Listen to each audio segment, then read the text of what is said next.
सिंधु सभ्यता। Radio carbon C14 जैसी नवीन विश्लेषण पद्धति के द्वारा सिंधु सभ्यता की सर्वमान्य तिथि 2400 ईसा पूर्व से 1700 ईसा पूर्व में मानी गई है।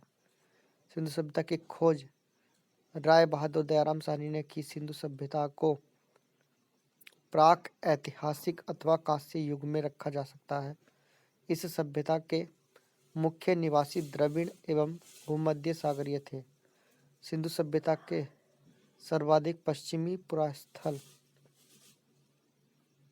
दाश्क नदी के किनारे स्थित सतुकांगेडोर, बलूचिस्तान, पूर्वी पुरास्थल हिंडन नदी के किनारे आलमगीरपुर जिला मेरठ उत्तर प्रदेश, उत्तरी पुरास्थल चिनाब नदी के तट पर अखनूर के निकट मोडा जम्मू कश्मीर तथा दक्षिण पुरास्थल गोदावरी नदी के तट पर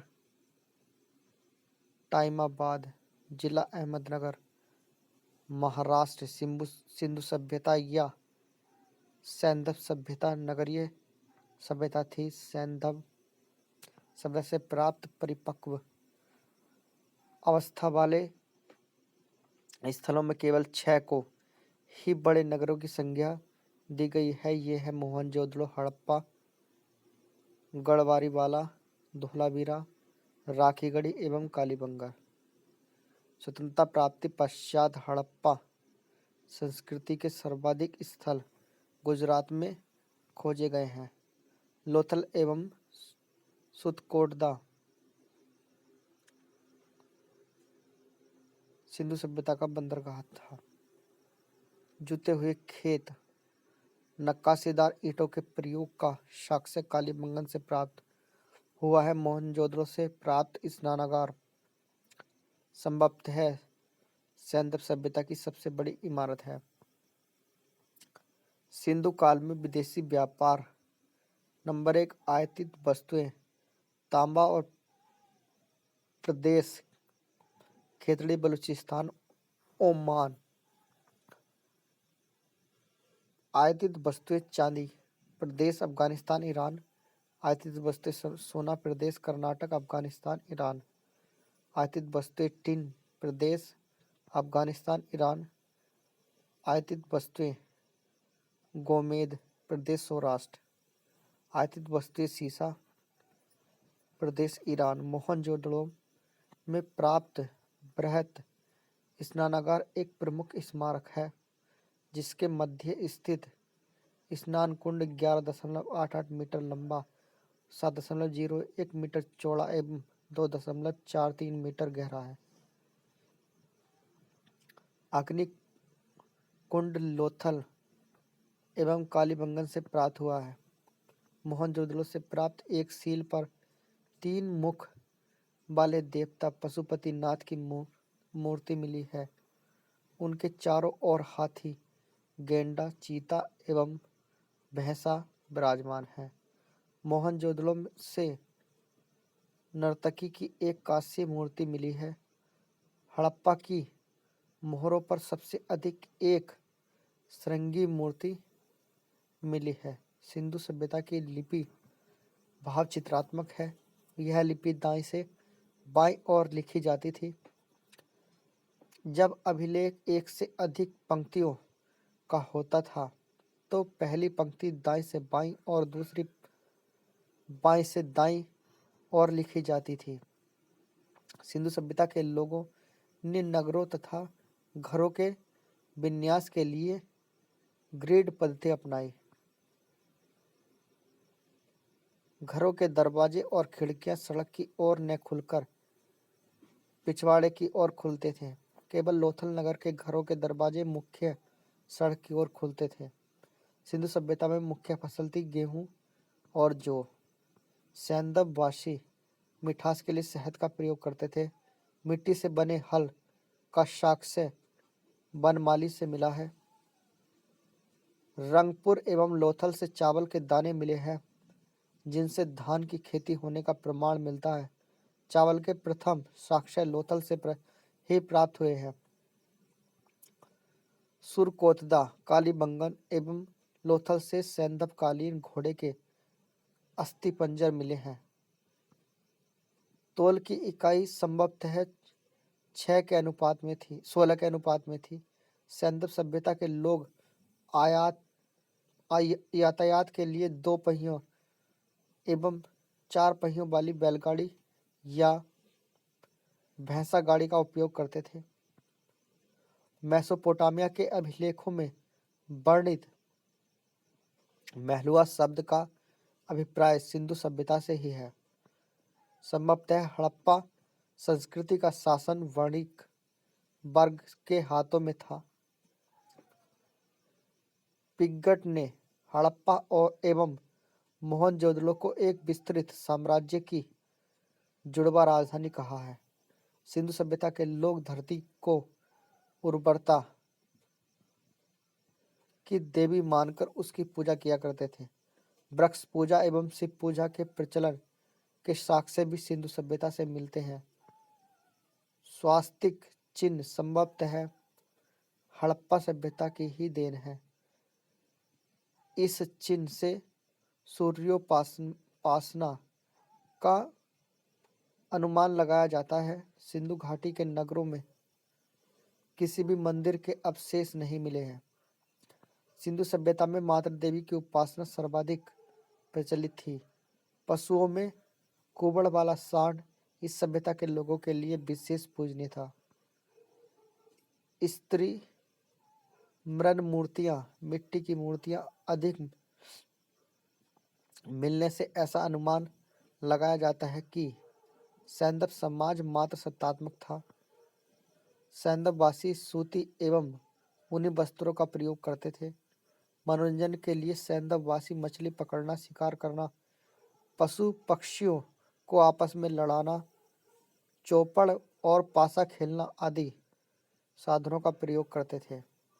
सिंधु सभ्यता के लोग काले रंग से डिजाइन किए हुए लाल मिट्टी के बर्तन बनाते थे।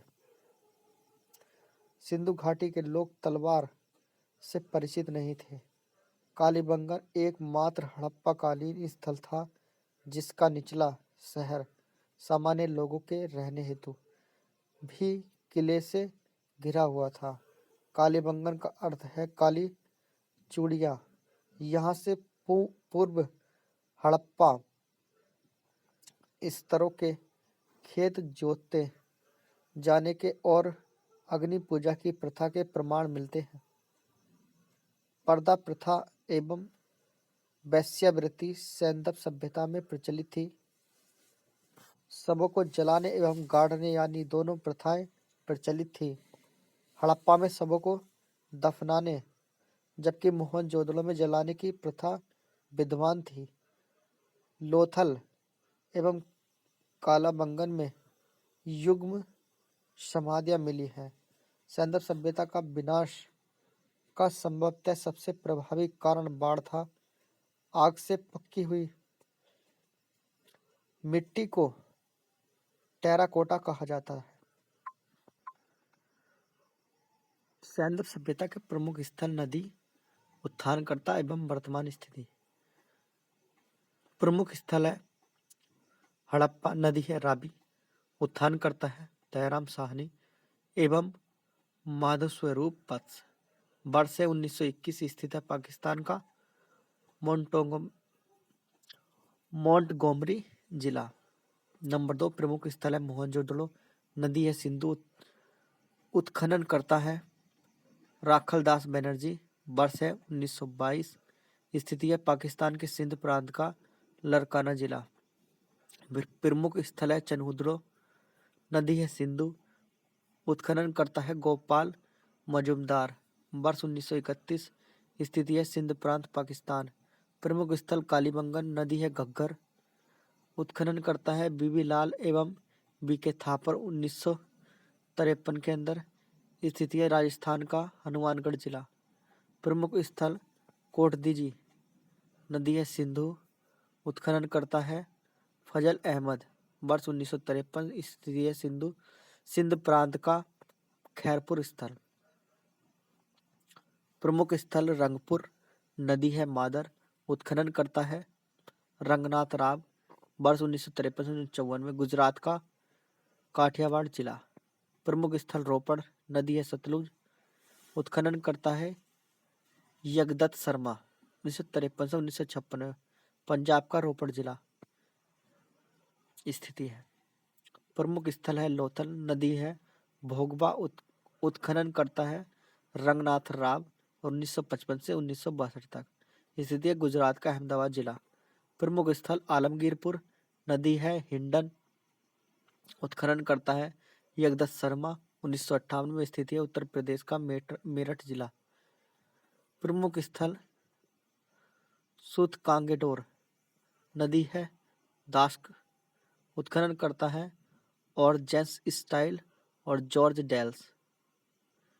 वर्ष 1923 एवं 1962। पाकिस्तान के मकरान में समुद्र तट के किनारे स्थित। प्रमुख स्थल है बनमाली, नदी है रंगोई। उत्खनन करता है रविंद्र सिंह बिष्ट और वर्ष 1974 में हरियाणा का हिसार जिला। प्रमुख स्थल धोलावीरा, नदी का पता नहीं। उत्खनन करता है रविंद्र सिंह बिष्ट। 1990 से 1991 गुजरात का कुछ जिला। वैदिक सभ्यता। वैदिक काल का विभाजन दो भागों, नंबर 1 ऋग्वैदिक काल 1500 से 1000 ईसा पूर्व और नंबर 2 उत्तर वैदिक काल 1000 से 600 ईसा पूर्व में किया गया है। आर्य सर्वप्रथम पंजाब एवं अफगानिस्तान में बसे। मैक्स मुलर ने आर्यों का मूल निवास स्थान मध्य एशिया को माना है। आर्यों द्वारा निर्मित सभ्यता वैदिक सभ्यता कहलाई। आर्य द्वारा विकसित सभ्यता ग्रामीण सभ्यता थी। आर्यों की भाषा संस्कृत थी। आर्यों के प्रशासनिक इकाई आरोही क्रम से इन 5 भागों में बटा था। कुल ग्राम 20 जन राष्ट्र। ग्राम के मुखिया ग्रामीणी, 20 का प्रधान विस्पति एवं जन के शासक राजन कहलाते थे। राज्याधिकारियों में पुरोहित एवं सेनानी प्रमुख थे। वशिष्ठ रूढ़िवादी एवं विश्वामित्र उदार पुरोहित थे। सुत रथकार तथा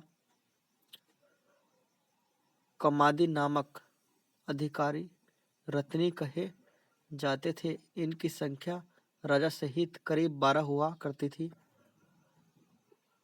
पूरब दुर्गपति एवं स्पष्ट जनता की गतिविधियों को देखने वाले गुप्तचर होते थे। बाजपति गोचर भूमि का अधिकारी होता था। उग्र अपराधियों को पकड़ने का कार्य करता था। नोट ऋग्वेद में किसी तरह के न्यायाधिकारी का उल्लेख नहीं है। सभा एवं समिति राजा को सलाह देने वाली संस्था थी। सभा श्रेष्ठ एवं संभ्रांत लोगों की संस्था थी, जबकि समिति सामान्य जनता का प्रतिनिधित्व करती थी। इसके अध्यक्ष को ईशान कहा जाता था। स्त्रियां सभा एवं समितियों में भाग ले सकती थी। युद्ध में कबीले का नेतृत्व राजा करता था। युद्ध के लिए गिविष्टि शब्द का प्रयोग किया गया है, जिसका अर्थ है गायों की खोज। 10 राज्य युद्ध का उल्लेख ऋग्वेद के 7वें मंडल में है। यह युद्ध पुरुषनी नदी के तट पर सुदास एवं 10 जनों के बीच लड़ा गया, जिसमें सुदास विजयी हुआ। ऋग्वैदिक समाज 4 वर्णों में विभक्त था। ये वर्ण थे ब्राह्मण, क्षत्रिय, वैश्य और शूद्र। यह विभाजन व्यवसाय पर आधारित था। ऋग्वेद के 10वें मंडल के पुरुष सूतक में चतुष्वर्णों का उल्लेख मिलता है। इसमें कहा गया है कि ब्राह्मण परम पुरुष के मुख से, क्षत्रिय उनकी भुजाओं से और वैश्य उनकी जंघाओं से एवं शूद्र उनके पैरों से उत्पन्न हुआ है। आर्यों का समाज पितृ प्रधान था। समाज की सबसे छोटी इकाई परिवार या कुल थी, जिसका मुखिया पिता होता था, जिसे कुलप कहा जाता था। स्त्रियां इस काल में अपने पति के साथ यज्ञ कार्य में भाग लेती थी। बाल विवाह एवं पर्दा प्रथा का प्रचलन नहीं था। विधवा अपने मृतक पति के छोटे भाई से विवाह कर सकती थी। स्त्रियां शिक्षा ग्रहण करती थी। ऋग्वेद में लोपामुद्रा, घोषा, सिक्ता, आपला एवं विश्वास जैसी विदुषी स्त्रियों का वर्णन है। गार्गी ने याज्ञवल्क्य को वाद विवाद की चुनौती दी थी। जीवन भर अविवाहित रहने वाली महिलाओं को आमुज कहा जाता था। आर्यों का मुख्य पेय पदार्थ सोमरस था। यह वनस्पति से बनाया जाता था। आर्य मुख्यतः 3 प्रकार के वस्त्रों का उपयोग करते थे। बांस, नंबर 2 अधिवास और नंबर 3 उष्णीय। अंदर पहनने वाले कपड़े को निबि कहा जाता था। आर्यों के मनोरंजन के मुख्य साधन थे संगीत, रथ दौड़, घुड़दौड़ एवं ध्रुत क्रीड़ा। आर्यों का मुख्य व्यवसाय पशुपालन एवं कृषि था। गांव को अधन्या न मारे जाने योग्य पशु की श्रेणी में रखा गया था। गाय की हत्या करने वाले या उसे घायल करने वाले के लिए वेदों में मृत्युदंड अथवा देश से निकाले जाने की व्यवस्था की गई है। आर्यों का प्रिय पशु घोड़ा एवं सर्वाधिक प्रिय देवता इंद्र थे। आर्यों द्वारा खोजी गई धातु लोहा थी, जिससे श्याम अयस कहा जाता था। तांबे को लोहित अयस कहा जाता था। व्यापार हेतु दूर दूर तक जाने वाला व्यक्ति को पड़ी कहते थे। लेन देन में वस्तु विनिमय की प्रणाली प्रचलित थी। ऋण देकर ब्याज लेने वाला व्यक्ति को बैंकनोट सूदखोर कहा जाता था।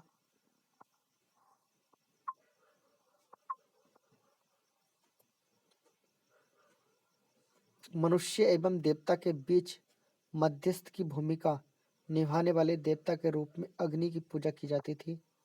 ऋग्वेद में उल्लेखित सभी नदियों में सरस्वती सबसे महत्वपूर्ण तथा पवित्र मानी जाती थी।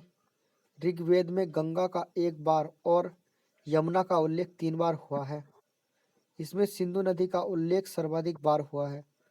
उत्तर वैदिक काल में इंद्र के स्थान पर प्रजाति सर्वाधिक प्रिय देवता हो गए थे। उत्तर वैदिक काल में राजा के राज्याभिषेक के समय राजसूय यज्ञ का अनुष्ठान किया जाता था। उत्तर वैदिक काल में वर्ण व्यवस्था की बजाय जन्म के आधार पर निर्धारित होने लगे थे। उत्तर वैदिक काल में हल को सिरा और हल रेखा को सीता कहा जाता था। उत्तर वैदिक काल में निष्क और शतमान मुद्रा की इकाइयाँ थी, लेकिन इस काल में किसी खास भार, आकृति और मूल्य के सिक्कों के चलन का कोई प्रमाण नहीं मिलता। सांख्य दर्शन भारत के सभी दर्शनों में सबसे प्राचीन है। इसके अनुसार मूल तत्व 25 हैं, जिनमें प्रकृति पहला तत्व है। सत्यमेव जयते मुंडकोपनिषद से लिया गया है। इसी उपनिषद में यज्ञ की तुलना टूटी नाव से की गई है। यज्ञ गायत्री मंत्र सवित्र नामक देवता को संबोधित है, जिसका संबंध ऋग्वेद से है।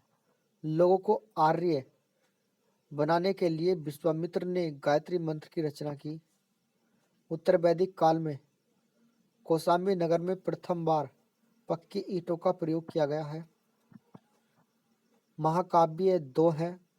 महाभारत एवं रामायण। महाभारत का पुराना नाम जय संहिता है। यह विश्व का सबसे बड़ा महाकाव्य है। गोत्र नामक संस्था का जन्म उत्तर वैदिक काल में हुआ। नोट: वेदांत दर्शन के मौलिक ग्रंथ ब्रह्मसूत्र या वेदांत सूत्र की रचना बादरायण ने की थी। उपनिषदों की कुल संख्या 108 है। महापुराणों की संख्या 18 है। वेदांत की संख्या 6 है। चारवाक के प्रवर्तक चारवाक है। योग के प्रवर्तक पतंजलि है। सांख्य के प्रवर्तक कपिल है। न्याय के प्रवर्तक गौतम है। पूर्व मीमांसा के प्रवर्तक जैमिनी है। उत्तर मीमांसा के प्रवर्तक बादरायण है और वशिष्ठ के प्रवर्तक कणाद या उलुक है। महाजनपदों का उदय। बुद्ध के जन्म में पूर्व 6ठी शताब्दी ईसा पूर्व में भारतवर्ष 16 जनपदों में बटा हुआ था। इसकी जानकारी हमें बौद्ध ग्रंथ अंगुत्तर निकाय से मिलती है। नंबर 1, महाजनपद था अंग, जिसकी राजधानी थी चंपा और क्षेत्र आधुनिक स्थान है भागलपुर मुंगेर बिहार के अंदर। महाजनपद है मगध, जिसकी राजधानी गिरिब्रज राजगृह था। आधुनिक क्षेत्र है पटना गया बिहार के अंदर। महाजनपद है काशी, जिसकी राजधानी थी वाराणसी और क्षेत्र है इस समय वाराणसी के आसपास उत्तर प्रदेश के अंदर। महाजनपद था वत्स, जिसकी राजधानी थी कौशाम्बी और आधुनिक क्षेत्र है इलाहाबाद के आसपास उत्तर प्रदेश के अंदर। महाजनपद था बज्जी, जिसकी राजधानी थी वैशाली या विदेह या मिथिला। क्षेत्र है आधुनिक मुजफ्फरपुर एवं दरभंगा के आसपास क्षेत्र। महाजनपद है कौशल, इसकी राजधानी श्रावस्ती थी। आधुनिक क्षेत्र है फैजाबाद उत्तर प्रदेश। महाजनपद अवंती, उसकी राजधानी थी उज्जैन या महिष्मती और क्षेत्र है मालवा मध्य प्रदेश। महाजनपद है मल्ल, राजधानी है कुशावती। आधुनिक क्षेत्र है देवरिया उत्तर प्रदेश। महाजनपद पंचाल, राजधानी अक्षत्र या कांपिल्य और आधुनिक क्षेत्र है बरेली बदायूं और फर्रुखाबाद उत्तर प्रदेश के अंदर।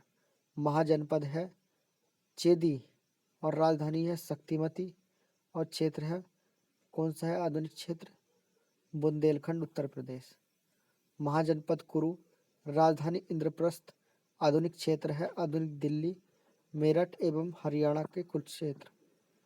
महाजनपद है मत्स्य, राजधानी है विराटनगर और आधुनिक क्षेत्र है जयपुर राजस्थान के आसपास के क्षेत्र। महाजनपद है कंबोज, राजधानी है हाटक और क्षेत्र है राजौरी एवं हजारा क्षेत्र उत्तर प्रदेश। महाजनपद है सुरसैन, राजधानी मथुरा, क्षेत्र है मथुरा उत्तर प्रदेश। महाजनपद है अस्मक, राजधानी है पोटली या फिर पोतन। आधुनिक क्षेत्र है गोदावरी नदी क्षेत्र दक्षिण भारत की का एक मात्र जनपद।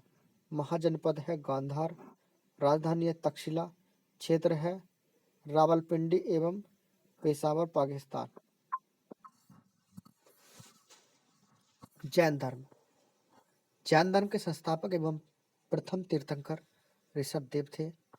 जैन धर्म के 23वें तीर्थंकर पार्श्वनाथ थे, जो कि काशी के इस इक्ष्वाकु वंशीय राजा अश्वसेन के पुत्र थे। इन्होंने 30 वर्ष की अवस्था में संन्यास जीवन को स्वीकारा।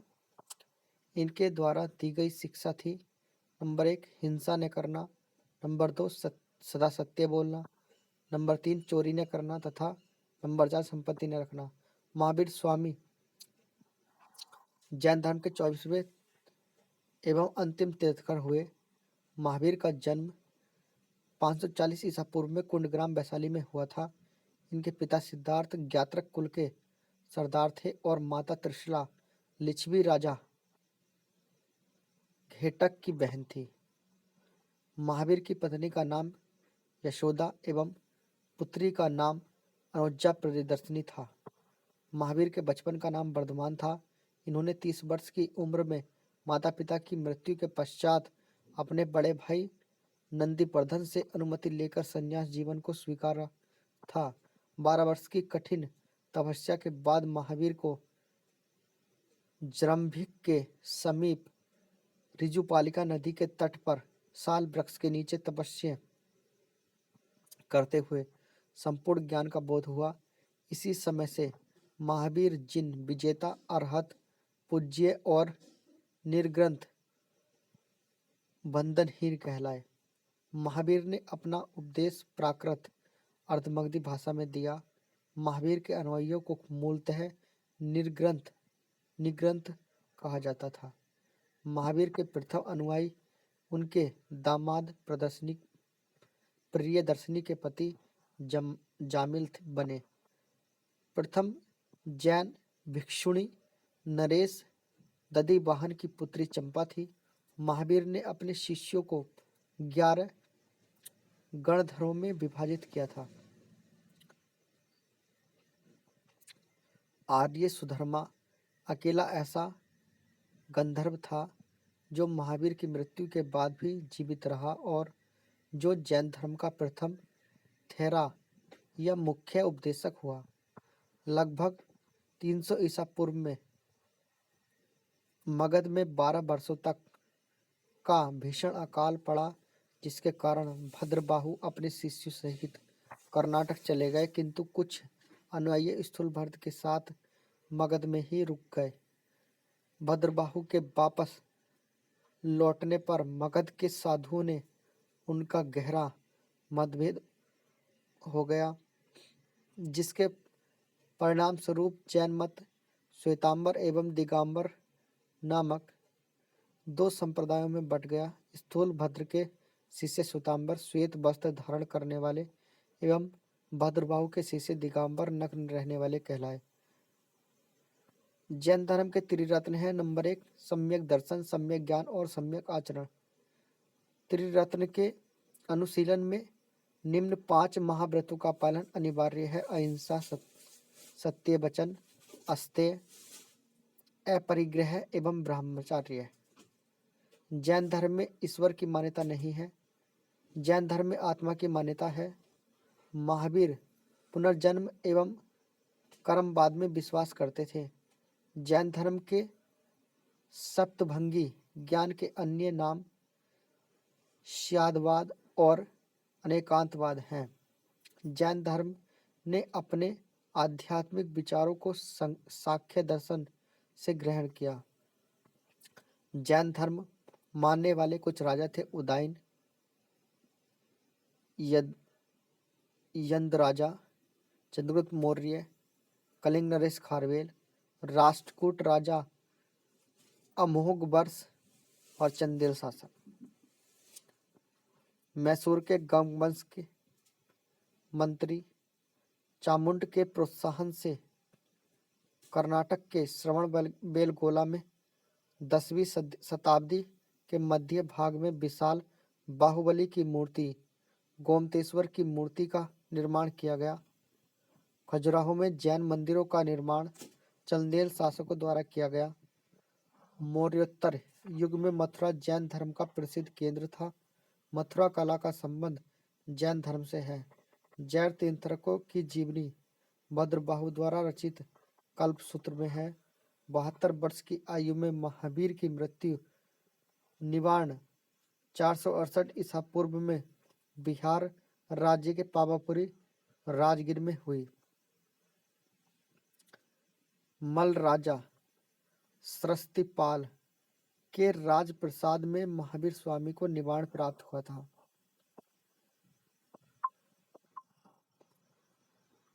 प्रमुख जैन तीर्थंकर और उनके प्रतीक चिन्ह। जैन तीर्थंकर ऋषभदेव प्रथम तीर्थंकर थे और इनका प्रतीक चिन्ह था सांड। जैन तीर्थंकर अजीतनाथ द्वितीय थे ये और इनका प्रतीक था हाथी। जैन तीर्थंकर संभव तृतीय थे और इनका प्रतीक था घोड़ा। जैन तीर्थंकर संपासर्भ और ये सप्तम थे और इनका प्रतीक था स्वास्तिक। जैन तीर्थंकर शांति, 16वां थे ये, और इनका प्रतीक था हिरण। जयतीर्थंकर नामी ये 21वें थे और इनका प्रतीक था नीलकमल। जयतीर्थंकर अरिस्टनेमी ये 22वें थे और इनका प्रतीक चिन्ह था शंख। जयतीर्थंकर पार्श्व 23वें थे और इनका प्रतीक था सर्प। जयतीर्थंकर महावीर 24वें थे और प्रतीक चिन्ह था सिंह। नोट: 2 जैन तीर्थंकरों ऋषभ देव एवं अरिस्टनेमी के नामों का उल्लेख ऋग्वेद में मिलता है। अरिस्टनेमी को भगवान कृष्ण का निकट संबंधी माना जाता है। जैन संगीतियाँ: प्रथम 300 ईसा पूर्व स्थल था पाटलिपुत्र और अध्यक्ष थे शूलभद्र। द्वितीय थी 6ठी शताब्दी और स्थल था वल्लभी गुजरात के अंदर और अध्यक्ष थे श्रमाक्षरम।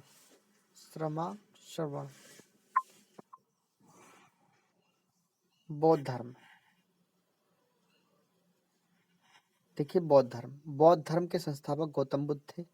इन्हें एशिया का ज्योतिपुंज कहा जाता है। गौतम बुद्ध का जन्म 563 ईसा पूर्व में कपिल वस्तु के लुम्बिनी नामक स्थान पर हुआ था।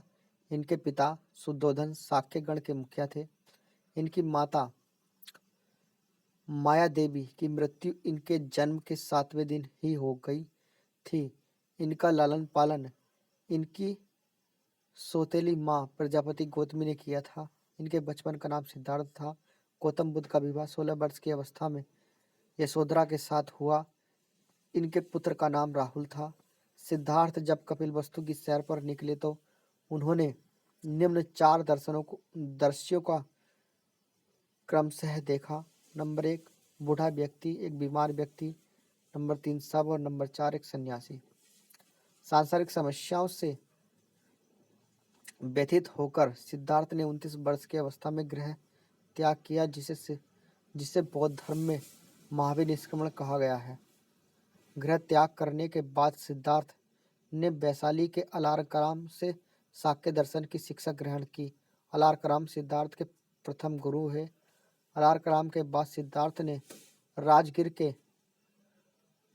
रुद्रक रामपुत्र से शिक्षा ग्रहण की। उरुवेला में सिद्धार्थ को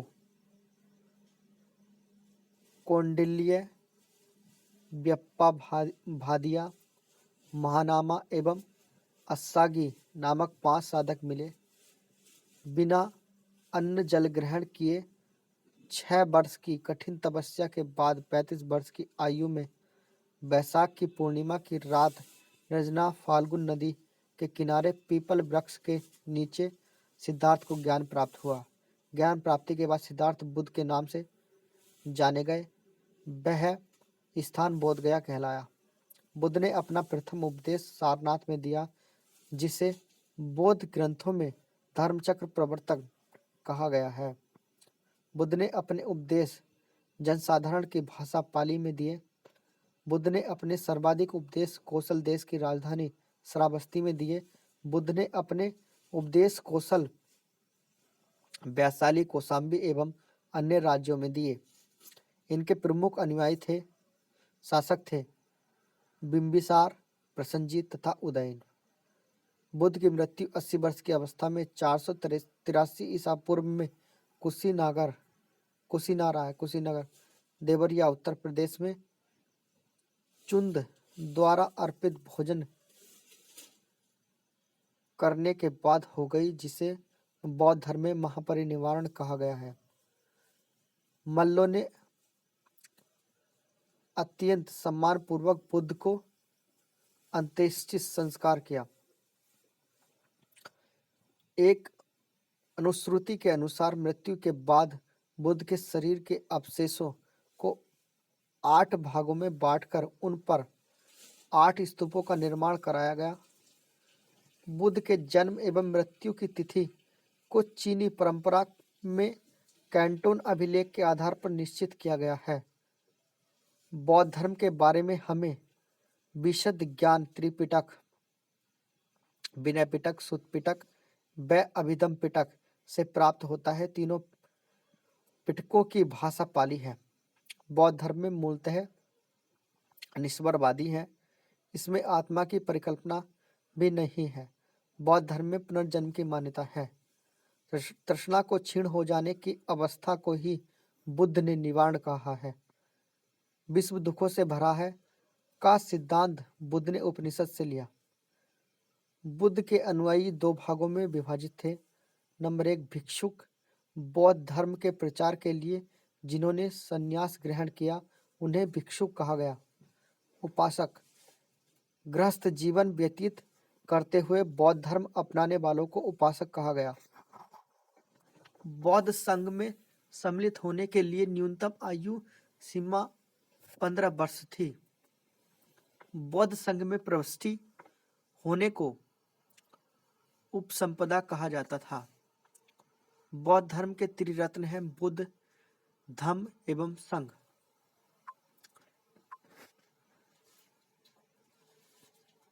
चार बौद्ध संगति के बाद बौद्ध धर्म दो भागों हीनयान एवं महायान में विभाजित हो गया। धार्मिक जुलूस का प्रारंभ सबसे पहले बौद्ध धर्म के द्वारा प्रारंभ किया गया। बौद्धों का सबसे पवित्र त्योहार वैशाख पूर्णिमा है, जिसे बुद्ध पूर्णिमा के नाम से जाना जाता है। इसका महत्व इसलिए है कि बुद्ध पूर्णिमा के ही दिन बुद्ध का जन्म, ज्ञान की प्राप्ति एवं महापरिनिर्वाण की प्राप्ति हुई। बुद्ध ने सांसारिक दुखों के संबंध में 4 आर्य सत्यों का उपदेश दिया। नंबर 1, दुख, नंबर 2, दुख समुदाय, नंबर 3, दुख निरोध और नंबर 4, दुख निरोध गामिनी प्रतिपदा।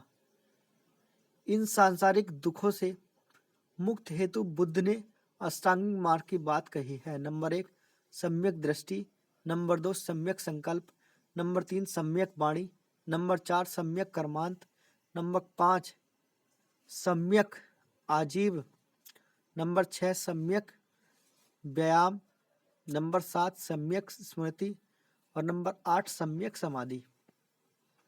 बुद्ध के अनुसार अष्टांगिक मार्गों के पालन करने के उपरांत मनुष्य की भव तृष्णा नष्ट हो जाती है और उसे निवारण प्राप्त हो जाता है। निर्वाण बौद्ध धर्म का परम लक्ष्य है, जिसका अर्थ है दीपक का बुझ जाना, अर्थात जीवन मरण चक्र से मुक्त हो जाना। बुद्ध ने निवारण प्राप्ति को सरल बनाने के लिए निम्न 10 शीलों पर बल दिया है। नंबर 1, अहिंसा, सत्य, अस्त्य, चोरी न करना। नंबर 4, अपरिग्रह, किसी प्रकार की संपत्ति न रखना। नंबर 5, मद सेवन न करना। नंबर 6, असमय भोजन न करना। नंबर 7, सुखप्रद बिस्तर पर नहीं सोना। नंबर 8, धन संचय न करना। नंबर 9, स्त्रियों से दूर रहना। नंबर 10, नृत्य गान आदि से दूर रहना।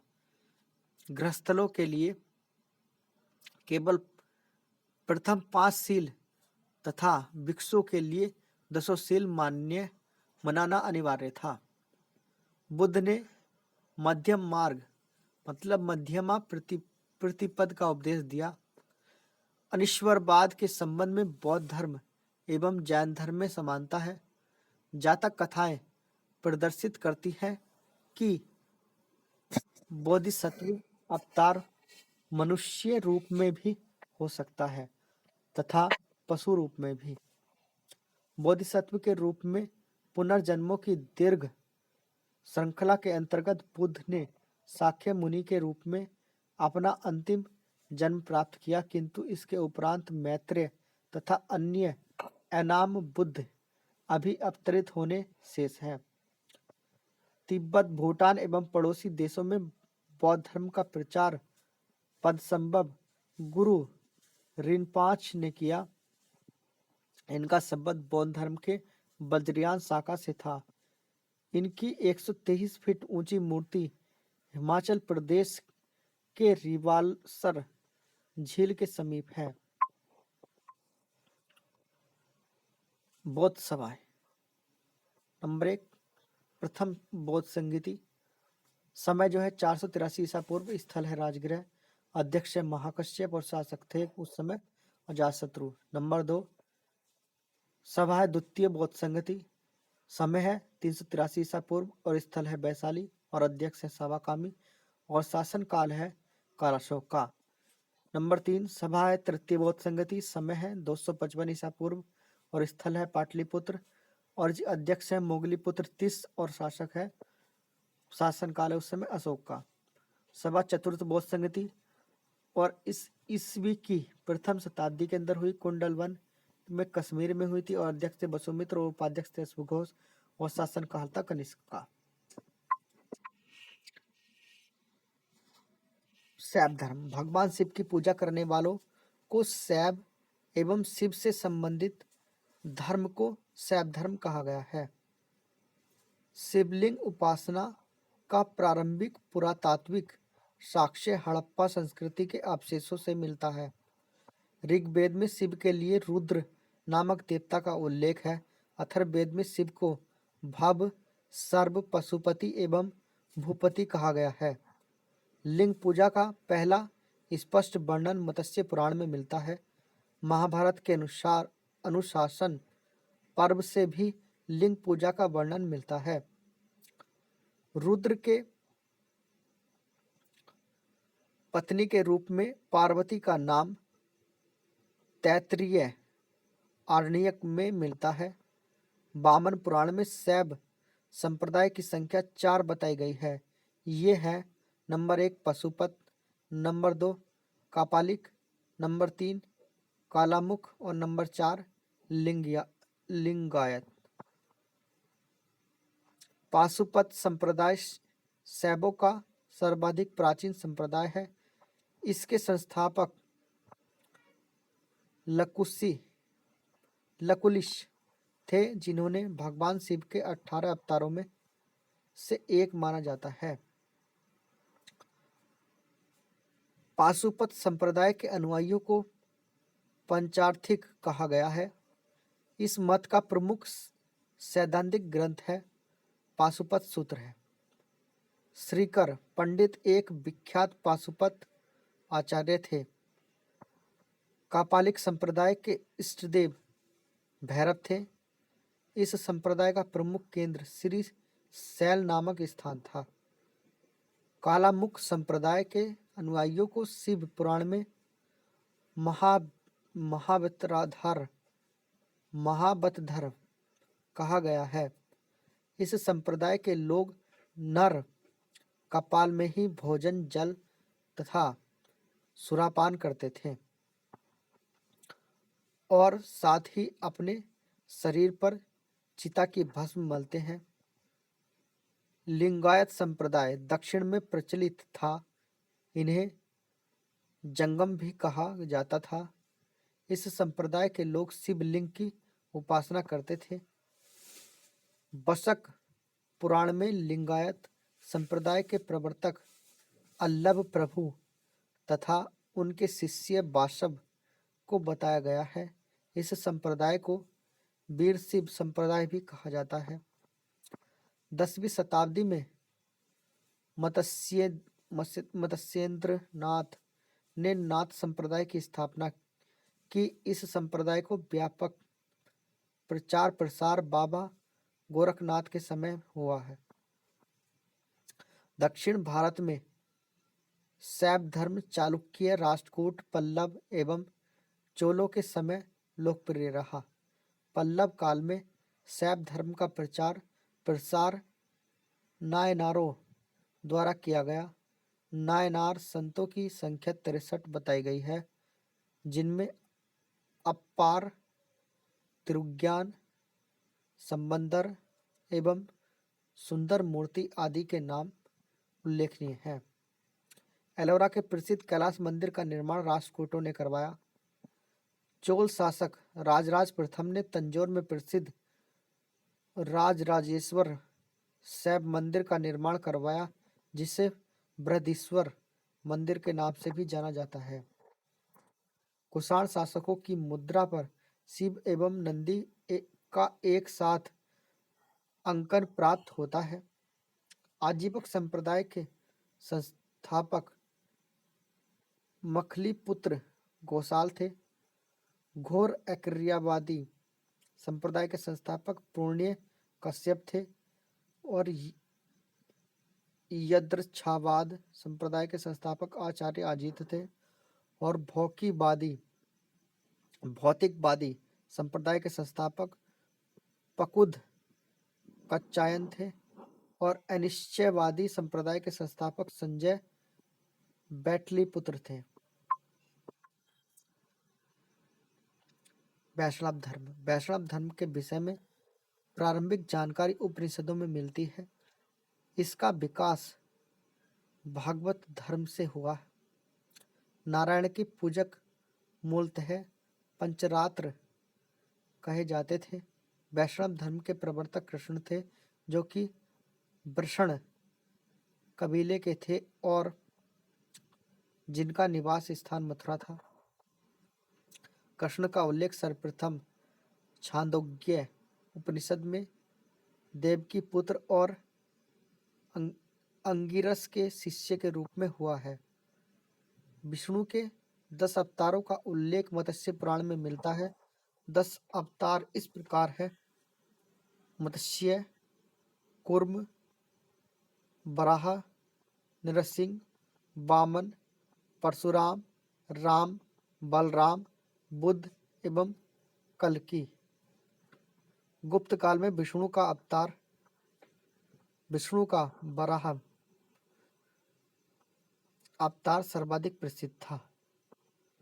वैष्णव धर्म में ईश्वर को प्राप्त करने के लिए सर्वाधिक महत्व भक्ति को दिया गया है। नोट: अंकोरवाट का मंदिर कंबोज के राजा सूर्यवर्मा द्वितीय ने 1113 से 1150 में बनवाया था। इस मंदिर में लगभग 10.5 फीट ऊंची भगवान विष्णु की मूर्ति स्थापित है। इस्लाम धर्म के संस्थापक हजरत मोहम्मद साहब थे।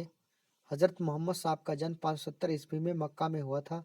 हजरत मोहम्मद साहब के पिता का नाम अब्दुल्ला और माता का नाम अमीना था। हजरत मोहम्मद साहब को 1610 ईस्वी में मक्का के पास हीरा नामक गुफा में ज्ञान की प्राप्ति हुई। 24 सितंबर 622 ईस्वी को पैगंबर के मक्का से मदीना की यात्रा इस्लाम जगत में मुस्लिम संवत मतलब हिजरी संवत के नाम से जाना जाता है। मोहम्मद की शादी 25 वर्ष की अवस्था में खदीजा नामक विधवा के साथ हुई। वो मोहम्मद की पुत्री का नाम फातिमा एवं दामाद का नाम अली हुसैन था। देवदूत जिब्रैल ने पैगंबर मोहम्मद साहब को कुरान अरबी भाषा में संप्रेषित की। कुरान इस्लाम धर्म का पवित्र ग्रंथ है। पैगंबर मोहम्मद साहब ने कुरान की शिक्षाओं का उपदेश दिया। हजरत मोहम्मद साहब की मृत्यु 8 जून 632 को हुई। इन्हें मदीना में दफनाया गया। मोहम्मद साहब की मृत्यु के बाद इस्लाम सुन्नी और शिया नामक 2 संप्रदायों में विभाजित हो गया। सुन्नी उन्हें कहते हैं जो सुन्ना में विश्वास करते हैं। सुन्ना पैगंबर मोहम्मद साहब के कथनों तथा कार्यों का विवरण है। शिया अली की शिक्षाओं में विश्वास करते हैं तथा उन्हें मोहम्मद साहब का न्याय सम्मत उत्तराधिकारी मानते हैं। अली मोहम्मद साहब के दामाद थे। अली की सन 661 ईस्वी में हत्या कर दी गई। अली के पुत्र हुसैन की हत्या 680 ईस्वी में करबला इराक नामक स्थान पर कर दी गई। इन दोनों हत्या ने शिया को निश्चित मत का रूप दे दिया। पैगंबर मोहम्मद साहब के उत्तराधिकारी खलीफा कहलाए। इस्लाम जगत में खलीफा पद 1924 तक रहा। 1924 में इसे तुर्की के शासन मुस्तफा कमाल पाशा ने समाप्त कर दिया। इब्न इशाक ने सर्वप्रथम पैगंबर साहब का जीवन चरित्र लिखा। मोहम्मद साहब पैगंबर के जन्म दिन पर ईद ए मिलाद उल नबी पर्व मनाया जाता है। भारत में सर्वप्रथम इस्लाम का आगमन अरबों के जरिए हुआ। 712 ईस्वी में अरबों ने सिंध जीत लिया और सबसे पहले भारत के इसी भाग में इस्लाम एक महत्वपूर्ण धर्म बना। नोट: नमाज के दौरान मुसलमान मक्का की तरफ मुंह करके खड़े होते हैं। भारत में मक्का पश्चिम की ओर पड़ता है और मक्का की ओर की दिशा को किबला कहा जाता है। ईसाई धर्म: ईसाई धर्म के संस्थापक ईसा मसीह हैं। ईसाई धर्म का प्रमुख ग्रंथ है बाइबिल। ईसा मसीह का जन्म जेरूसलम के निकट बथलेहम नामक स्थान पर हुआ था। ईसा के जन्म दिवस को क्रिसमस के रूप में मनाया जाता है। ईसा मसीह के माता का नाम मैरी और पिता का नाम जोसेफ है। ईसा ने अपने जीवन के प्रथम 30 वर्ष एक बढ़ई के रूप में बथलेहम के निकट नाजरेथ में बिताए। ईसा मसीह के प्रथम 2 शिष्य थे, एंड्रूज एवं पीटर। ईसा मसीह को सूली पर रोमन गवर्नर पोंटियस ने चढ़ाया। ईसा मसीह को 33 ईस्वी से सूली पर चढ़ाया गया।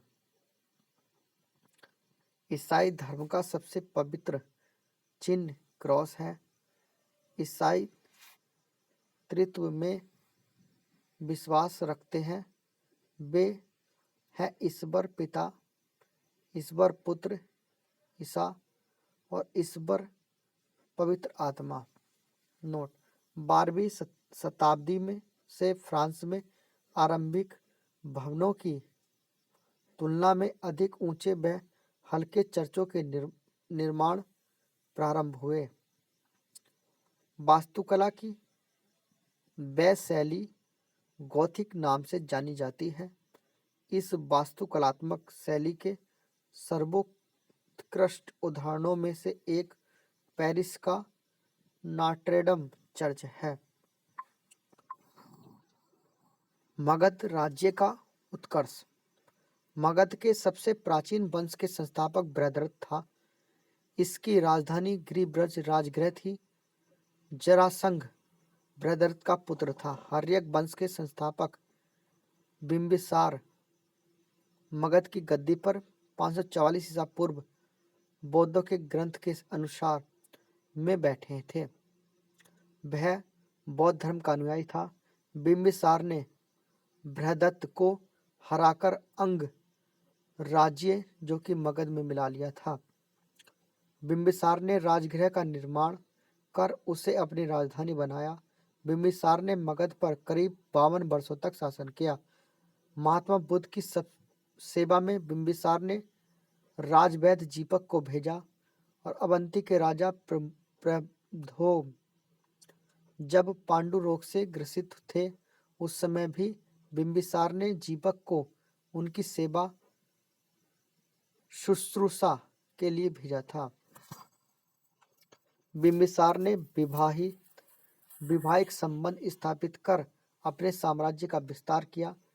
इसने कौशल नरेश प्रसन्नजीत की बहन महाकौशल से और वैशाली के चेटक की पुत्री चेलन्ना से तथा मद्र देश आधुनिक जो पंजाब है उसकी राजकुमारी क्षेमा से विवाह किया। बिंबिसार की हत्या उसके पुत्र अजातशत्रु ने कर दी और वह 493 ईसा पूर्व में मगध की गद्दी पर बैठा। अजातशत्रु का उपनाम कुणिक था। अजातशत्रु ने 32 वर्षों तक मगध पर शासन किया। अजातशत्रु प्रारंभ में जैन धर्म का अनुयायी था। अजातशत्रु के सुयोग्य मंत्री का नाम बरस्कार था। इसी की सहायता से अजातशत्रु ने वैशाली पर विजय प्राप्त की। अजातशत्रु की हत्या उसके पुत्र उदयन ने 461 ईसा पूर्व में कर दी और वह मगध की गद्दी पर बैठा। उदयन ने पाटिलग्राम की स्थापना की। उदयन भी जैन धर्म का अनुयायी था। हर्यक वंश का अंतिम राजा उदयन का पुत्र नागदशक था और नागदशक को उसके अमात्य शिशुनाग ने 412 ईसा पूर्व में अपदस्थ करके मगध पर शिशुनाग वंश की स्थापना की। शिशुनाग ने अपनी राजधानी पाटलिपुत्र से हटाकर वैशाली में स्थापित की। शिशुनाग का उत्तराधिकारी कालाशोक पुनः राजधानी को पाटलिपुत्र ले गया। शिशुनाग वंश का अंतिम राजा नंदीवर्धन था। नंद वंश का संस्थापक महापद्म नंद था। नंद वंश का अंतिम शासक घनानंद था। यह सिकंदर का समकालीन था। इसे चंद्रगुप्त मौर्य ने युद्ध में पराजित किया और मगध पर एक नए वंश मौर्य वंश का की स्थापना की। देखिए अब सिकंदर के बारे में। सिकंदर का जन्म 356 ईसा पूर्व में हुआ। सिकंदर के पिता का नाम फिलिप था। फिलिप 359 ईसा पूर्व में मकदूनिया का शासक बना। इसकी हत्या 329 ईसा पूर्व में कर दी गई। सिकंदर अरस्तु का शिष्य था। सिकंदर ने भारत विजय का अभियान 326 ईसा पूर्व में शुरू किया। सिकंदर का सेनापति सेल्यूकस निकेटर था। सिकंदर को पंजाब के शासक पोरस के साथ युद्ध करना पड़ा, जिसे हाइडेस्पिसीज के युद्ध या झेलम वितस्ता के युद्ध के नाम से भी जाना जाता है। सिकंदर की सेना ने ब्यास नदी को पश्चिमी तट पर पहुंचकर उसे पार करने से इनकार कर दिया। सिकंदर स्थल मार्ग द्वारा 325 ईसा पूर्व में भारत से लौटा। सिकंदर की मृत्यु 323 ईसा पूर्व में बेबीलोन में 33 वर्ष की अवस्था में हो गई। सिकंदर का जल सेनापति था निर्याकस। सिकंदर का प्रिय घोड़ा बाउकेफला था। इसी के नाम पर इसने झेलम नदी के तट पर बाउकेफला नामक एक नगर बसाया।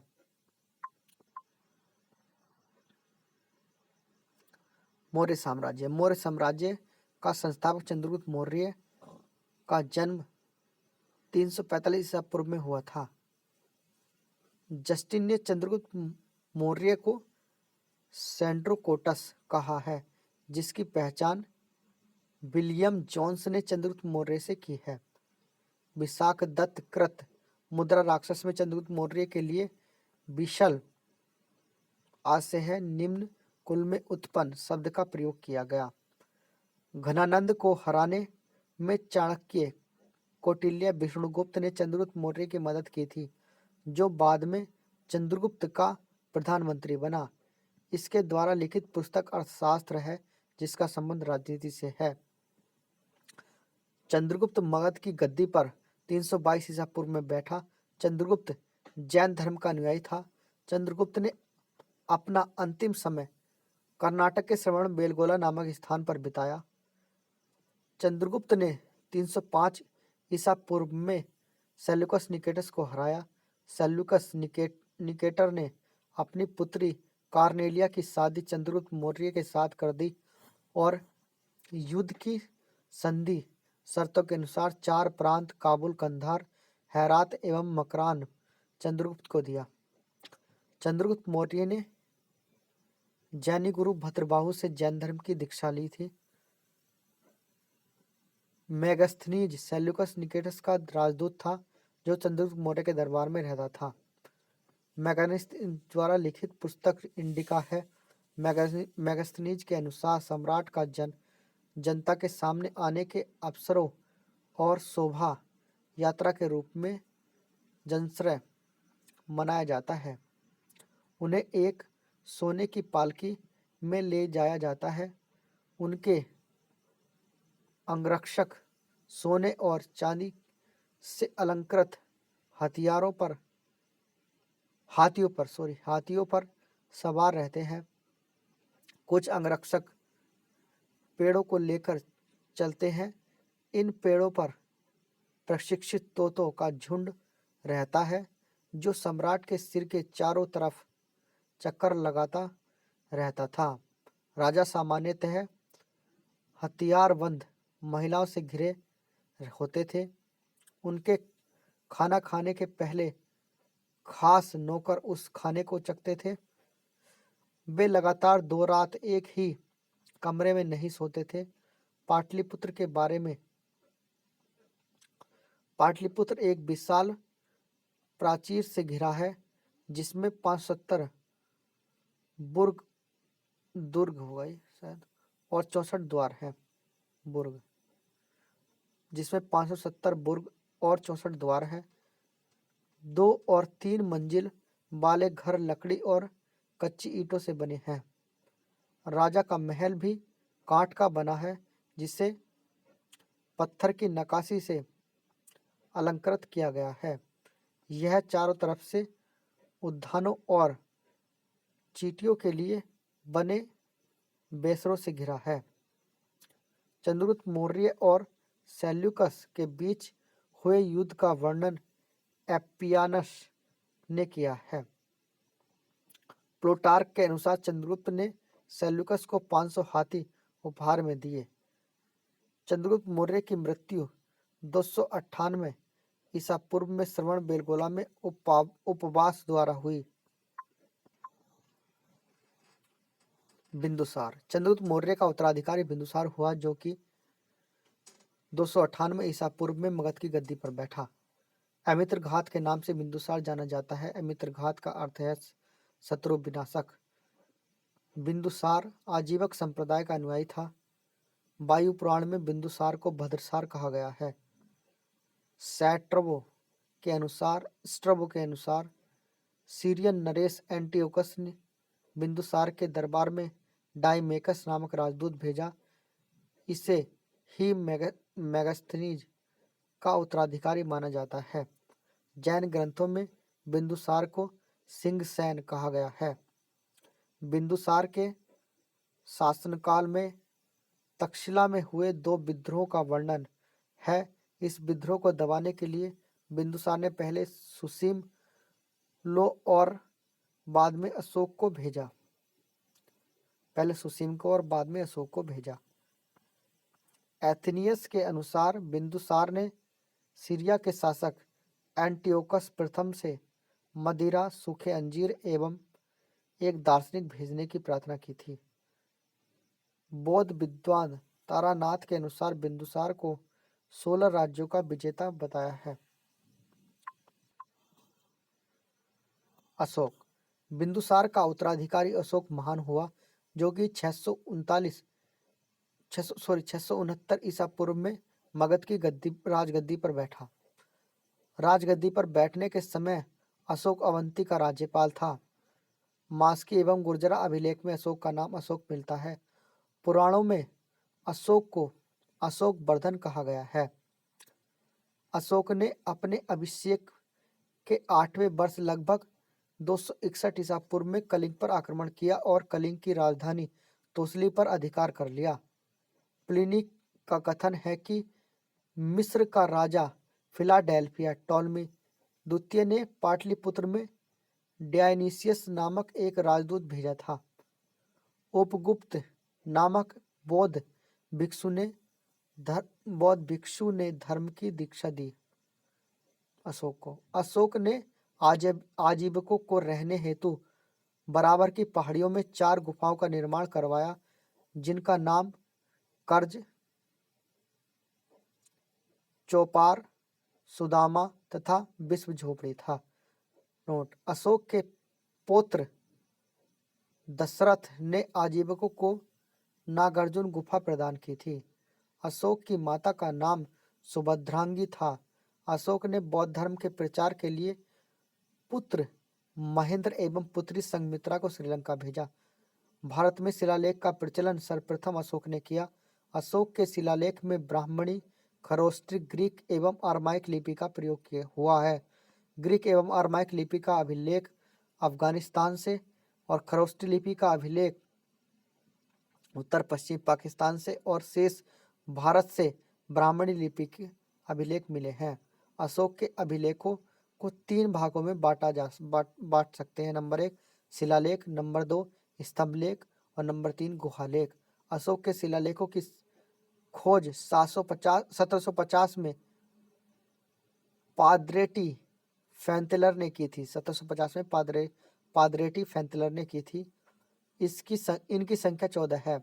अशोक के अभिलेख पढ़ने में सबसे पहली सफलता 1837 में जेम्स प्रिंसेप को हुई। अशोक के स्तंभ लेखों की संख्या 7 है, जो केवल ब्राह्मणी लिपि में लिखी गई हैं। यह 6 अलग अलग स्थानों से प्राप्त हुआ है। नंबर 1, प्राग स्तंभ लेख। यह पहले कौशाम्बी में स्थित था। इस स्तंभ लेख को अकबर ने इलाहाबाद के किले में स्थापित किया। नंबर 2, दिल्ली टोपरा। यह स्तंभ लेख फिरोज शाह तुगलक के द्वारा टोपरा से दिल्ली लाया गया। दिल्ली मेरठ। पहले मेरठ में स्थित यह स्तंभ लेख फिरोज शाह तुगलक द्वारा दिल्ली लाया गया है। रामपुरवा। यह स्तंभ लेख चंपारण में स्थापित है। इसकी खोज 1872 में कार्लायल ने की थी। नंबर 5, लोरिया अररिया, चंपारण बिहार के अंदर। नंबर 6, लोरिया नंदनगढ़, चंपारण में। इस स्तंभ पर मोर का चित्र बना है। कौशाम्बी अभिलेख को रानी का अभिलेख कहा जाता है। अशोक का सबसे छोटा स्तंभ लेख रुम्मीदेई है। इसी में लुम्बिनी में धम्म यात्रा के दौरान अशोक द्वारा भू राजस्व की दर घटा देने की घोषणा की गई है। अशोक का 7वां अभिलेख सबसे लंबा है। प्रथम पृथक शिलालेख में यह घोषणा की कि सभी मनुष्य मेरे बच्चे हैं। प्रथम पृथक शिलालेख में यह घोषणा की कि सभी मनुष्य मेरे बच्चे हैं। अशोक का सार-ए-कुना कंदहार अभिलेख ग्रीक एवं आर्मेइक भाषा में प्राप्त हुआ है। साम्राज्य में मुख्यमंत्री एवं पुरोहित की नियुक्ति के पूर्व इनके चरित्र को काफी जांचा परखा जाता था, जिसे उपधा परीक्षण कहा जाता था। सम्राट की सहायता के लिए एक मंत्रिपरिषद होती थी, जिसमें सदस्यों की संख्या 12 या 16 या फिर 20 हुआ करती थी। अर्थशास्त्र में शीर्ष अधिकारी के रूप में तीर्थ का उल्लेख मिलता है, जिसे महामात्र भी कहा जाता था। इसकी संख्या 18 थी। अर्थशास्त्र में चर जासूस को कहा गया है। अशोक के समय मौर्य साम्राज्य में प्रांतों की संख्या 5 थी। प्रांतों को चक्र कहा जाता था। प्रांतों के प्रशासक कुमार या फिर आर्यपुत्र या फिर राष्ट्रिक कहलाते थे। प्रांतों का विभाजन विषय में किया गया था, जो कि विषयपति के अधीन होते थे। प्रशासन की सबसे छोटी इकाई ग्राम थी, जिसका मुखिया ग्रामिक कहलाता था। प्रशासकों में सबसे छोटा गोप था, जो कि 10 ग्रामों का शासन संभालता था। मैगजीन्स के अनुसार नगर का प्रशासन 30 सदस्यों का एक मंडल करता था।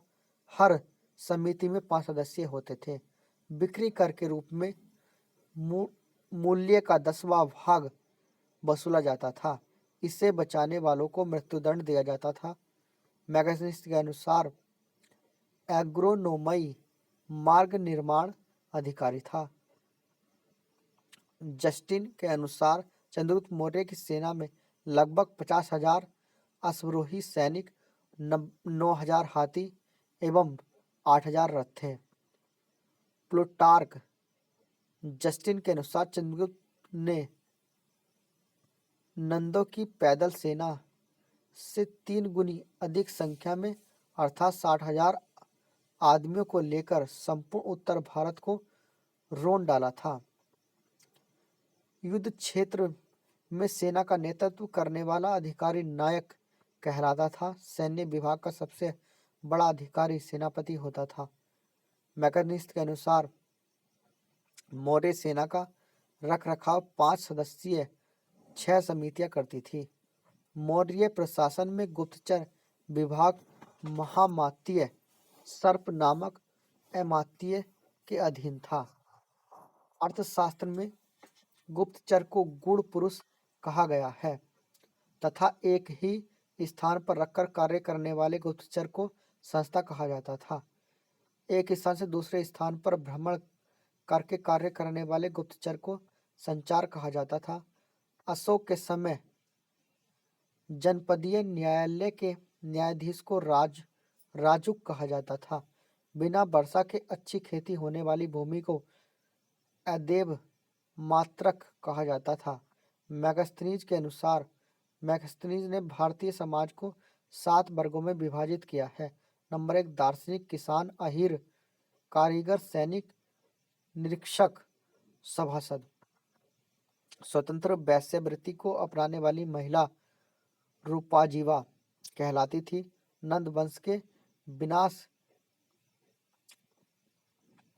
करने में चंद्रगुप्त मौर्य ने कश्मीर के राजा प्रवर्तक से सहायता प्राप्त की थी। मौर्य शासन 137 वर्षों तक रहा। मौर्य वंश का अंतिम शासक बृहद्रथ था। इसकी हत्या करके सेनापति पुष्यमित्र शुंग ने 185 ईसा पूर्व में कर दी और मगध पर शुंग वंश की नींव डाली। प्रशासनिक समिति एवं उसके कार्य। अशोक के प्रमुख शिलालेख एवं उनमें वर्णित विषय। नंबर 1, पहला शिलालेख, इसमें पशु बलि की निंदा की गई है। दूसरा शिलालेख, इसमें अशोक ने मनुष्य एवं पशु दोनों की चिकित्सा व्यवस्था का उल्लेख किया है। तीसरा शिलालेख, इसमें राजकीय अधिकारियों को यह आदेश दिया गया है कि वे हर 5वें वर्ष के उपरांत दौरे पर जाएं। इस शिलालेख में कुछ धार्मिक नियमों का भी उल्लेख किया गया है। चौथा शिलालेख, इस अभिलेख में भैरी घोष की जगह धर्म घोष की घोषणा की गई है। पांचवा शिलालेख, इस शिलालेख में धर्म महामात्रों की नियुक्ति के विषय में जानकारी मिलती है। छठा शिलालेख, इसमें आत्मनियंत्रण की शिक्षा दी गई है। सातवां एवं आठवां शिलालेख, इसमें अशोक की तीर्थ यात्राओं का उल्लेख मिलता है।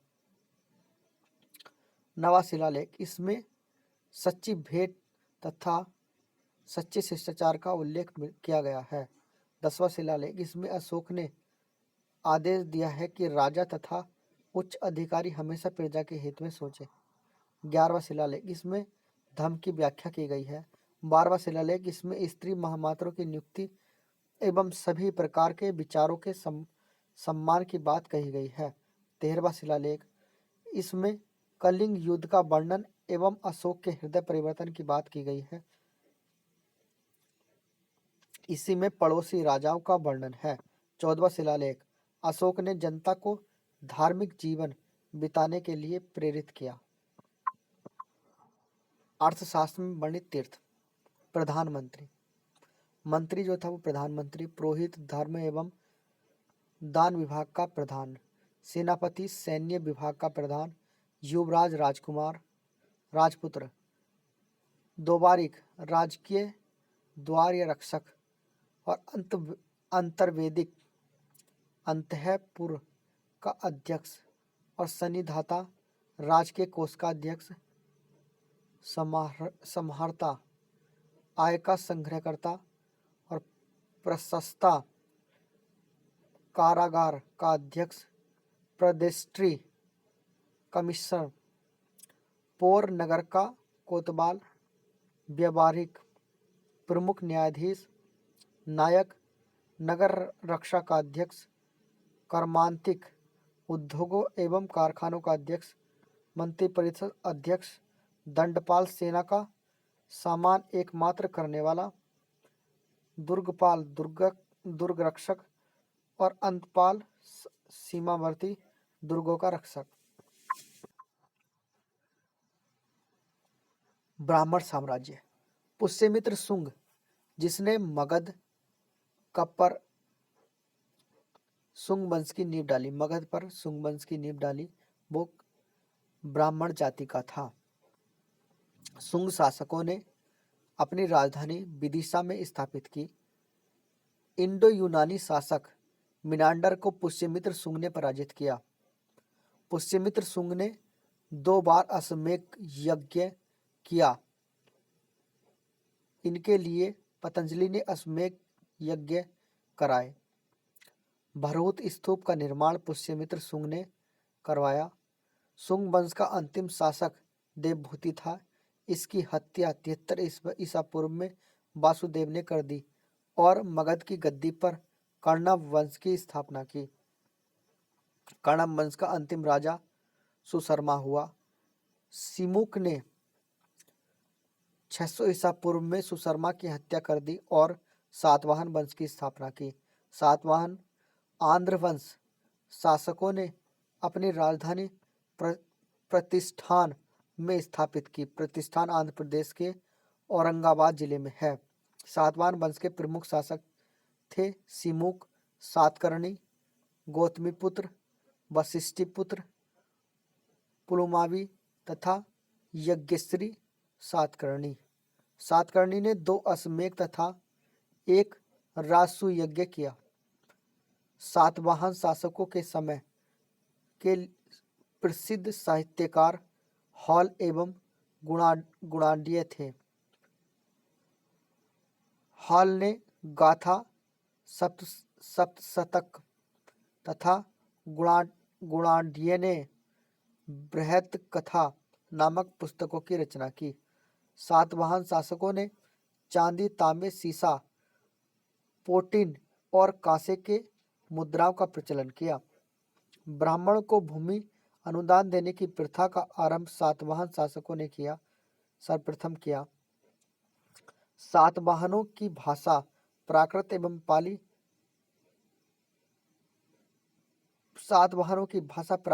लिपि ब्राह्मणी थी। सातवाहनों का समाज मात्र सत्तात्मक था।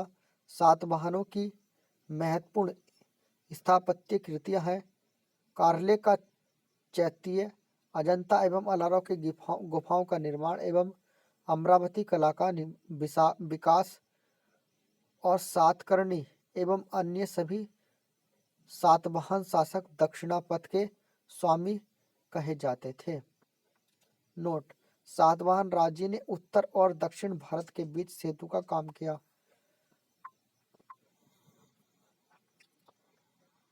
भारत के यवन राज्य। भारत पर आक्रमण करने वाले विदेशी आक्रमणकारियों का क्रम है हिंद यूनानी, शक, पल्लव, कुषाण। सेल्यूकस के द्वारा स्थापित पश्चिमी तथा मध्य एशिया के विशाल साम्राज्य को इसके उत्तराधिकारी एंटिओकस प्रथम ने अक्षुण्ण बनाए रखा। एंटिओकस द्वितीय के शासनकाल में विद्रोह के फलस्वरूप उसके अनेक प्रांत स्वतंत्र हो गए।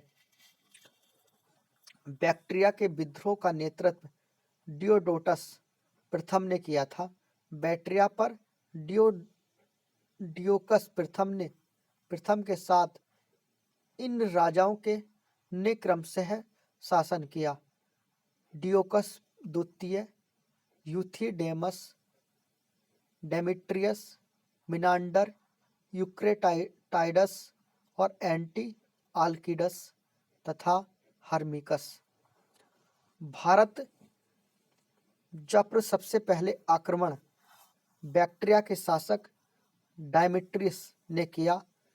इसने 190 ईसा पूर्व में भारत पर आक्रमण किया कर अफगानिस्तान, पंजाब एवं सिंध के बहुत बड़े भाग पर अधिकार कर लिया। इसने साकल को अपनी राजधानी बनाई। इसे ही हिंद यूनानी या बैक्ट्रियाई यूनानी कहा गया। हिंद यूनानी शासकों में सबसे अधिक विख्यात मिनांडर था, जिसने 165 से 145 ईसा पूर्व में हुआ। इसकी राजधानी साकल, आधुनिक में सियालकोट, शिक्षा की दीक्षा ली।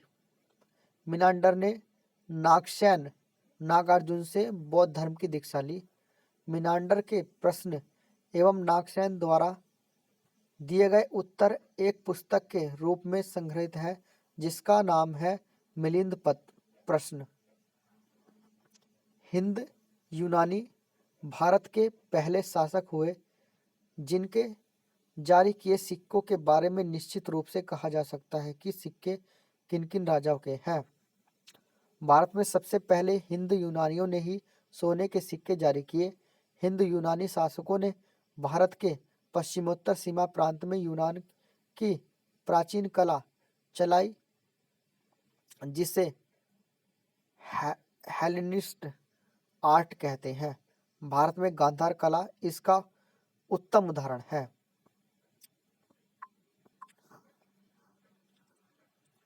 शक यूनानियों के बाद शक आए।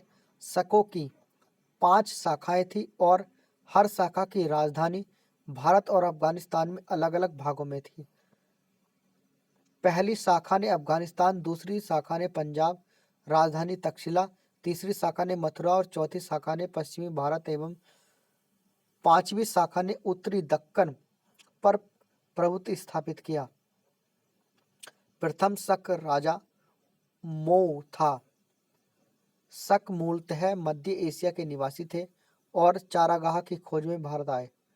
58 ईसा पूर्व में उज्जैन के एक स्थानीय राजा ने शकों को पराजित करके बाहर खदेड़ दिया और विक्रमादित्य की उपाधि धारण की। शकों पर विजय के उपलक्ष्य में 58 ईसा पूर्व से एक नया संवत विक्रम संवत के नाम से प्रारंभ हुआ। उसी समय से विक्रमादित्य एक लोकप्रिय उपाधि बन गई, जिसकी संख्या भारतीय इतिहास में 14 तक पहुंच गई। गुप्त सम्राट चंद्रगुप्त द्वितीय सबसे अधिक विख्यात विक्रमादित्य था। शकों की अन्य शाखाओं की तुलना में दक्षिण भारत में प्रभुत्व स्थापित करने वाली शाखा ने सबसे लंबे अरसे तक शासन किया, लगभग 4 दशक तक। गुजरात में चल रहे समुद्री व्यापार से यह शाखा काफी लाभान्वित हुई और भारी संख्या में चांदी के सिक्के जारी किए। शकों का सबसे प्रतापी शासक रुद्रदामन प्रथम था, जिसका शासन 130 से 150 ईस्वी गुजरात के बड़े भाग पर था। इसने काठियावाड़ की अर्धशुष्क सुदर्शन झील मौर्य द्वारा जो निर्मित थी, उसका जीर्णोद्धार किया। रुद्रदामन संस्कृत का बड़ा प्रेमी था। उसने ही सबसे पहले विशुद्ध संस्कृत भाषा में लंबा अभिलेख गिरनार अभिलेख जारी किया। इसके पहले के सभी अभिलेख प्राकृत भाषा में रचित थे। भारत में शक राजा अपने को क्षत्रप कहते थे।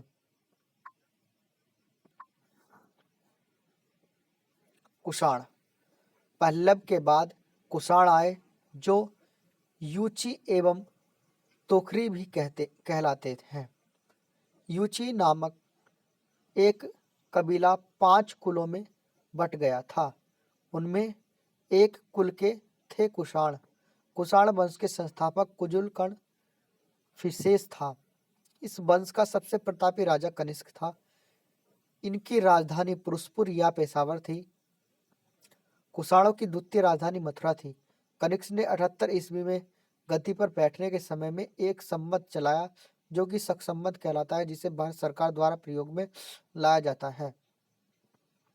बौद्ध धर्म की चौथी बौद्ध संगति कनिष्क के शासनकाल में कुंडल वन कश्मीर में प्रसिद्ध बौद्ध विद्वान वसुमित्र की अध्यक्षता में हुई।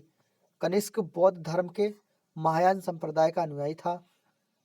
आरंभिक कुषाण शासकों ने भारी संख्या में स्वर्ण मुद्राएं जारी की, जिनकी शुद्धता गुप्त काल की स्वर्ण मुद्राओं से उत्कृष्ट है।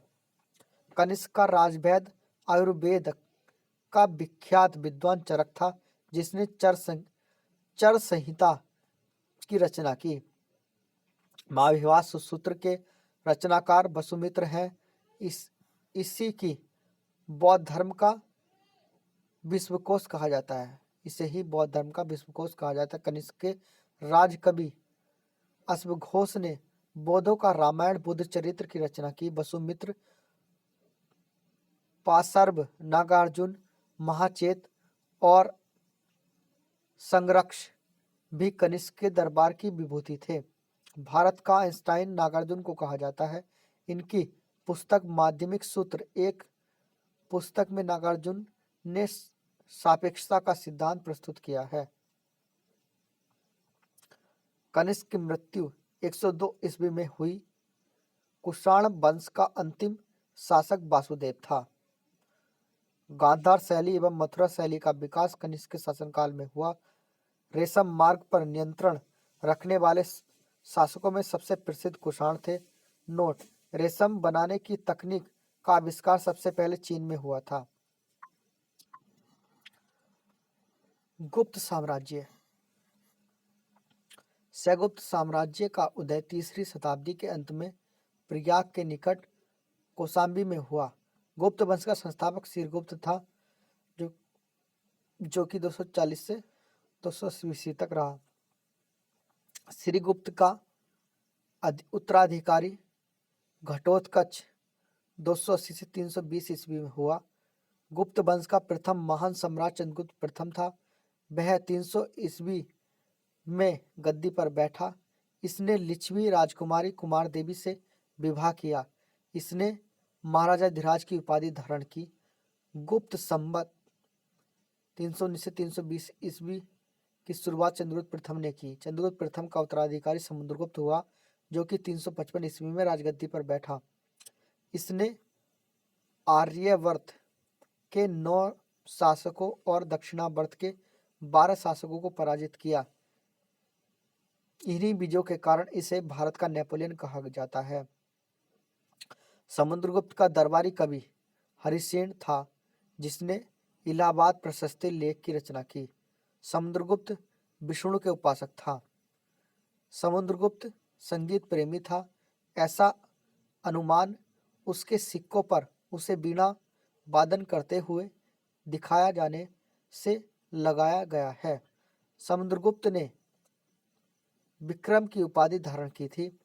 इसे कविराज भी कहा जाता है।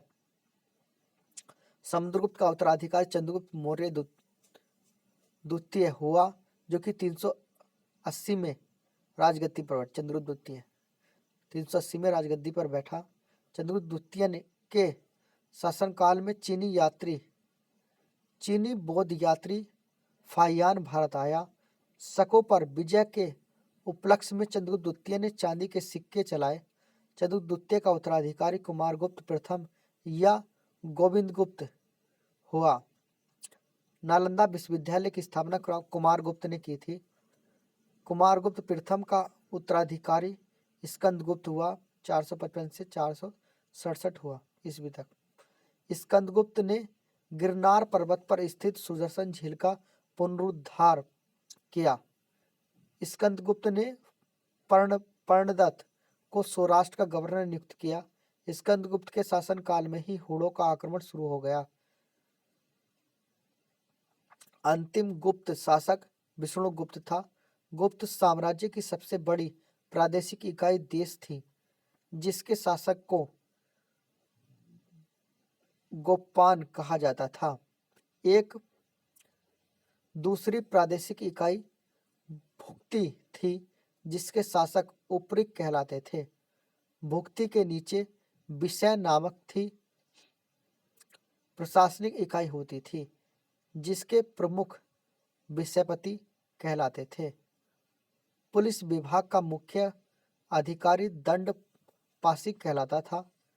पुलिस विभाग के साधारण कर्मचारियों को चाट एवं भाट कहा जाता था। प्रशासन की सबसे छोटी इकाई ग्राम थी। ग्राम का शासन ग्राम सभा द्वारा संचालित होता था। ग्राम सभा का मुखिया ग्रामिक कहलाता था एवं अन्य सदस्य 77 कहलाते थे। ग्राम समूहों की छोटी इकाई को पेठ कहा जाता था। गुप्त शासक कुमारगुप्त के दामोदरपुर ताम्रपत्र में भूमि बिक्री संबंधी अधिकारियों के क्रियाकलापों का उल्लेख है।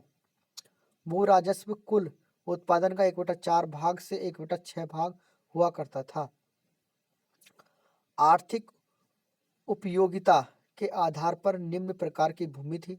नंबर 1 क्षेत्र कृषि करने योग्य भूमि, वास्तु बास करने योग्य भूमि।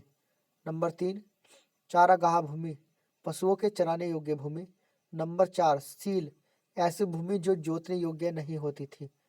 नंबर 5 अपृहत, ऐसी भूमि जो जंगली होती थी। सिंचाई के लिए रहट या घंटी यंत्र का प्रयोग होता था। श्रेणी के प्रधान को ज्येष्ठ कहा जाता था। गुप्त काल में उजाला सर्वाधिक महत्वपूर्ण व्यापारिक केंद्र था। गुप्त राजाओं ने सर्वाधिक स्वर्ण मुद्राएं जारी की। इनकी स्वर्ण मुद्राओं को अभिलेखों में दिनार कहा गया है। कायस्थों का सर्वप्रथम वर्णन याज्ञवल्क्य स्मृति में मिलता है। जाति के रूप कायस्थियों का सर्वप्रथम वर्णन ओशनमत स्मृति में मिलता है। विंध्य जंगल में सवर जाति के लोग अपने देवताओं को मनुष्य का मांस चढ़ाते थे। पहली बार किसी ने सती होने का प्रमाण 510 ईस्वी में भानुगुप्त के अरण्य अभिलेख से मिलता है, जिसमें किसी भोजराज की मृत्यु पर उसकी पत्नी के सती होने का उल्लेख है। गुप्त काल में वेश्यावृत्ति करने वाली महिलाओं को गणिका कहा जाता था। वृद्ध वेश्याओं को कुट्टनी कहा जाता था। गुप्त सम्राट वैष्णव धर्म के अनुयायी थे तथा उन्होंने इसे राजधर्म बनाया था। विष्णु का वाहन गरुण गुप्तों का राजचिन्ह था। गुप्त काल में वैष्णव धर्म संबंधी सबसे महत्वपूर्ण अवशेष देवगढ़ जिला ललितपुर का दशावतार मंदिर है। यह बेतवा नदी के तट पर स्थित है। अजंता में निर्मित कुल 29 गुफाओं में वर्तमान में केवल 6 ही शेष हैं, जिनमें गुफा संख्या 16 एवं 17 ही गुप्तकालीन है। इसमें गुफा संख्या 16 में उत्कृष्ट मरणासन राजकुमारी का चित्र प्रशंसनीय है। गुफा संख्या 17 के चित्र को चित्रशाला कहा गया है। इस चित्रशाला में बुद्ध के जीवन, जन्म, महाविनिष्क्रमण एवं महापरिनिर्वाण की घटनाओं से संबंधित चित्र उद्धृत किए गए हैं। अजंता की गुफाएं बौद्ध धर्म की महायान शाखा से संबंधित है। गुप्त काल में निर्मित अन्य गुफा बाघ की गुफा है, जो कि ग्वालियर के समीप बाघ नामक स्थान पर विंध्य पर्वत को काटकर बनाई गई थी। चंद्रगुप्त द्वितीय के शासनकाल में संस्कृत भाषा का सबसे प्रसिद्ध कवि कालिदास थे। चंद्रगुप्त द्वितीय के दरबार में रहने वाला आयुर्वेदाचार्य धन्वंतरी थे। गुप्त काल में विष्णु शर्मा द्वारा लिखित पंचतंत्र को संसार का सर्वाधिक प्रचलित ग्रंथ माना जाता है। बाइबिल के बाद इसका दूसरा स्थान है। इसे 5 भागों में बांटा गया है। नंबर 1 मित्रदेव, नंबर 2 मित्रलाभ, नंबर 3 संदीप विग्रह, नंबर 4 लब्ध प्रणास, नंबर 5 अपरीक्षा कृतव्य। आर्यभट्टियम एवं सूर्य सिद्धांत नामक ग्रंथ लिखे। इसी ने सर्वप्रथम बताया कि पृथ्वी सूर्य के चारों ओर घूमती है। चंद्रगुप्त द्वितीय के दरबार में रहने वाले प्रमुख विद्वान बारामिहिर, धन्वंतरी और ब्रह्मगुप्त आदि थे। पुराणों की वर्तमान रूप में रचना गुप्त काल में हुई। इसमें ऐतिहासिक परंपराओं का उल्लेख है। गुप्त काल की राजकीय भाषा प्राकृत थी। गुप्त काल की राजकीय भाषा प्राकृत थी। गुप्त काल में चांदी के सिक्कों को रुपया कहा जाता था। याज्ञवल्क्य, वल्क्य, नारद, कात्यायन एवं बृहस्पति स्मृतियों की रचना गुप्त काल में हुई थी। मंदिर बनाने की कला का जन्म गुप्त काल में हुआ। सांस्कृतिक उपलब्धियों के कारण गुप्त काल को भारतीय इतिहास का स्वर्णयुग कहा जाता है। गुप्तकालीन प्रसिद्ध मंदिर: विष्णु मंदिर तिगवा जबलपुर मध्य प्रदेश के अंदर, शिव मंदिर भूमरा नागोदा मध्य प्रदेश के अंदर, पार्वती मंदिर नैना कुठार मध्य प्रदेश के अंदर, दशावतार मंदिर देवगढ़ ललितपुर उत्तर प्रदेश के अंदर, शिव मंदिर गोह नागौद मध्य प्रदेश के अंदर, भीतर गांव लक्ष्मण मंदिर ईटो कानपुर उत्तर द्वार निर्मित।